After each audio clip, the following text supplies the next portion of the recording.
नमस्कार मित्रांनो, स्वागत आहे तुमचे तुमच्या आवडत्या चॅनलमध्ये म्हणजेच मराठी किचन सीमाज किचनमध्ये। आज आपण बनवणार आहोत कारल्याची भाजी। कारलं म्हणलं की बरेच जण नाक मुरडतात आणि खायला सुद्धा नको म्हणतात, कारण ते कडू असतं आणि ते कडू होऊ नये म्हणून आपण बऱ्याचशा या रेसिपीमध्ये टिप्स वापरलेल्या आहेत, त्या तुम्हाला नक्कीच आवडतील आणि इथून पुढे कारल्याला कधीच नाही म्हणणार नाही। चला तर मग आपण वेळ न दवडता आपल्या रेसिपीकडे वळूया। इथे आपण पाव किलो कारलं घेतलेलं आहे। सुरुवातीला म्हणजे स्वच्छ धुवून घेतलेलं आहे, कापून घेतोय आपण। याच्यामध्ये जर बिया असतील तर त्या बिया आपण काढून टाकायच्या आहेत। पहा, मी अशा पद्धतीने लांबट आकारामध्ये हे कारलं कापून घेते आहे। जर कारली कवळी असतील तर बरेच लोक याच्यामधील बिया तशाच ठेवतात। जर तुम्हाला आवडत असेल तर तुम्ही सुद्धा ठेवू शकता, कारण कवळ्या कारल्यामधील बिया म्हणजे कडवट लागत नाही। पण याच्यामध्ये बऱ्याचशा माझ्या या कारल्यांमध्ये थोड्याशा मोठ्या बिया असल्यामुळे मी काढून टाकते आणि बिया मला आवडत नाहीत, त्यामुळे मी पूर्णपणेच यामधील या सर्व बिया काढून टाकलेल्या आहेत। पहा, अशा पद्धतीने आपण आता कापून घेतलेलं आहे। आता कारलं कडू होऊ नये यासाठी आपण काय करायचं आहे तर हे कारलं आता आपण एका प्लेटमध्ये घालून घेऊया आणि याच्यामध्ये आपल्याला 1 टेबलस्पून मीठ घालून घ्यायचं आहे। त्याचबरोबर याच्यामध्ये आपल्याला अर्धा टीस्पून हळद पावडर घालून घ्यायची आहे आणि मीठ आणि हळद या कारल्याला पूर्णपणे अगदी चोळून लावून घ्यायचं आणि 20 मिनिट असंच आपण हे कारलं साईडला ठेवून देऊया, म्हणजे याला स्वतःच असं पाणी सुटायला चालू होईल आणि याच्यामधील जो कडवटपणा आहे तो पूर्णपणे पाण्याच्या स्वरूपात पूर्णपणे बाहेर येईल आणि त्यानंतर आपण हे कारलं बनवण्यासाठी रेडी ठेवणार आहोत। त्यासाठी आता आपण हे लावून झालेलं आहे, 20 मिनिट याला ठेवून देऊया। कारलं आपलं रेडी होत आहे, तोपर्यंत आपण यासाठी लागणारा जो कांदा आहे तो कांदा कापून घेऊया। मी इथे 3 मध्यम आकाराचे कांदे घेतलेत आणि तुम्ही पाहिलंच आहे, मी वरून जो गाठ असते कांद्याची ती काढून घेतलेली आहे, कारण मला लांबट आकारात कांदा कापायचा आहे आणि एकदम सुटसुटीत असा कांदा होण्यासाठी मी याच्यातील जी गाठ असते ती पूर्ण सुरुवातीला काढून घेतली। त्यामुळे पहा, कांदा अगदी सुटसुटीत छान कापला गेलेला आहे। एकदम बारीक पातळ आणि लांबट असा हा कांदा आपण कापून घ्यायचे। या कारल्याच्या रेसिपीसाठी थोडा कांद्याचा जास्त वापर करायचा आहे आपल्याला, त्यामुळे मी इथे मध्यम आकाराचे 3 कांदे वापरलेले आहेत। तुम्ही हे कांदे तुमच्या म्हणजे आता माझ्याकडे मी पाव किलो कारल्याच्या रेसिपीसाठी घेतलेले आहेत। जर तुमच्याकडे जास्त करायचं असेल तर तुम्ही कांद्याचा वापर जास्त प्रमाणात करू शकता। आपला कांदा रेडी झालेला आहे, त्याचबरोबर 20 मिनिट देखील झालेले आहेत। कारल्याला पहा, आता पाणी पूर्णपणे सुटलेलं आहे। आता आपल्याला काय करायचं आहे, हे दोन्ही हातामध्ये अशा पद्धतीने घ्यायचं आहे आणि पूर्णपणे दाबून पिळून यातील सर्व पाणी काढून टाकायचं आहे। तुम्ही पहा आता यामध्ये किती पाणी निघतं आहे ते, कारण यामुळेच काय होतं, यातील जो सर्व कडवटपणा आहे तो पूर्णपणे निघून जातो। बरेच जण काय करतात, कारलं वाफवून देखील घेतात, पण इथे मी अजिबात वाफवून न घेता डायरेक्ट अशी याची भाजी तयार करणार आहे आणि तुम्ही अशा पद्धतीने नक्की करून पहा, कारण यामध्ये अजिबात कडवटपणा राहत नाही। आता पूर्णपणे पाणी आपण हे अशा पद्धतीने काढून घेऊया।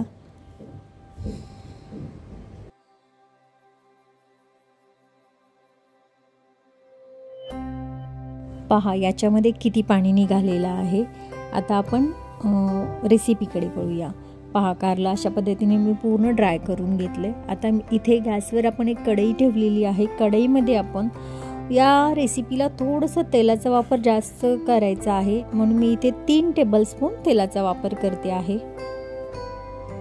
कारण आपण या रेसिपीमध्ये कोणत्याही प्रकारचं म्हणजे पाण्याचा म्हणजे फक्त आपण थोडंसं शिंपडून घेणार आहे, पाणी अजिबात याच्यामध्ये घालून शिजवून घेणार नाही आहे, त्यामुळे थोडंसं तेल जास्त घ्यायचं आहे।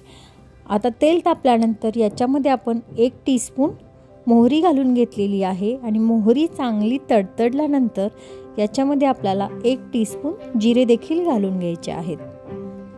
जिरे पण चांगले तेलामध्ये परतल्यानंतर आपण जो कांदा उभा चिरून घेतला होता तो आता घालून घ्यायचा आहे आणि कांदा अगदी मऊ म्हणजे थोडासा गोल्डन कलर येईपर्यंत चांगला तेलामध्ये परतवून घ्यायचा आहे। गॅसची आच मध्यम ठेवूनच आपल्याला हा कांदा भाजून घ्यायचा आहे। आता या कांद्यासोबतच आपण 1 टीस्पून अद्रक आणि लसणाची पेस्ट घालून घेऊया, म्हणजे आपला जी कारल्याची टेस्ट आहे ते खूपच छान होईल याच्यामुळे। कांदा थोडासा आता लालसर होत आलेला आहे, अजून चांगला लालसर होऊ द्यायचा आहे। याच्या आधी देखील मी भरलेले कारल्याची मसाला कारले कसे बनवायचे ते सुद्धा बिना कडू होता ती रेसिपी अपलोड केलेली आहे, त्याची लिंक मी शेअर करते तुमच्यासोबत, ती सुद्धा नक्की पहा, ती सुद्धा तुम्हाला नक्कीच आवडेल। पहा कांदा आता बराचसा लालसर झालेला आहे, थोडासा नरम झालेला आहे। आता याच्यामध्ये आपण पावडर मसाले घालूया। यामध्ये आपण अर्धा टीस्पून हळद पावडर, 1 टीस्पून धने जिरे पूड, त्याचबरोबर 2 टेबलस्पून आपण मिरची पावडर घालून घेतलेली आहे। जास्त प्रमाणात आपण इथे कोणत्याच प्रकारचा मसाला वापरणार नाही। हे पावडर मसाले आपण तेलामध्ये चांगले परतवून घ्यायचे। त्यानंतर आपण जे कारलं मस्त आपण त्याच्यामधील रस काढून घेतलेला आहे ते कारलं याच्यामध्ये घालायचं आहे आणि व्यवस्थित या कांद्यासोबत परतवून घ्यायचं आहे।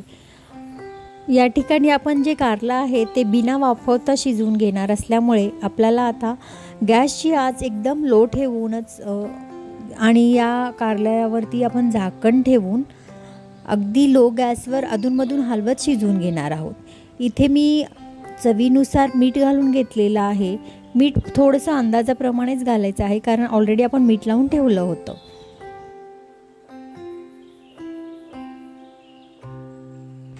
पंधरा ते 20 मिनिट अशाच पद्धतीने आपण हे कारले अधूनमधून हलवून झाकून ठेवून शिजवून घेणार आहोत। आता आपण कारले चेक करून पाहूया शिजले आहे का, थोडंसं तोडून पाहायचं, अजून थोडं शिजलेलं नाही आहे आणि यामधील थोडंसं म्हणजे पाण्याचा ओलसरपणा आटल्यासारखं वाटतंय, थोडंसं ड्राय वाटतंय, म्हणून यावेळेस काय करायचं, वरून थोडंसं पाणी शिंपडायचं 1-2 वेळा आणि अशाच पद्धतीने झाकण ठेवून हे कारलं आपण शिजवून घेऊया।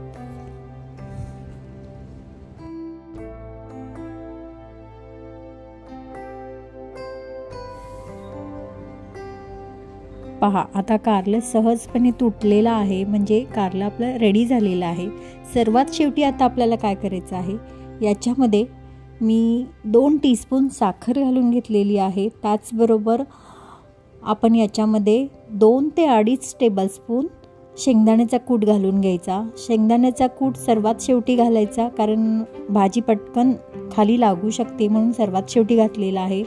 आणि साखर देखील आपण सर्वात शेवटी एवढ्यासाठी वापरली, कारण साखर घातल्यामुळे कारल्याची भाजी जी आहे ती पटकन शिजली जाणार नाही। हे दोन्ही घातल्यानंतर थोडंसं पाणी शिंपडून आपण 5 ते 10 मिनिट असंच ठेवून द्यायचं आहे, म्हणजे आपली भाजी रेडी झालेली आहे।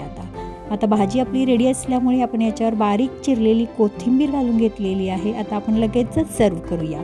ही भाजी तुम्ही चपातीसोबत, भाकरीसोबत या भातासोबत सुद्धा अशीच खाऊ शकता। अशा पद्धतीची ही अजिबात कडू न होणारी कारल्याची भाजी आपली रेडी झालेली आहे। तुम्ही सुद्धा अशा पद्धतीने नक्कीच करून पहा आणि कशी भाजी वाटली तुम्हाला माझी आजची रेसिपी त्याबद्दल कमेंट करायला नक्कीच विसरू नका। त्याचबरोबर माझ्या चॅनलवर जर तुम्ही नवीन असाल तर चॅनलला सबस्क्राईब करा। रेसिपी आवडली असेल तर व्हिडिओला नक्की लाईक करा।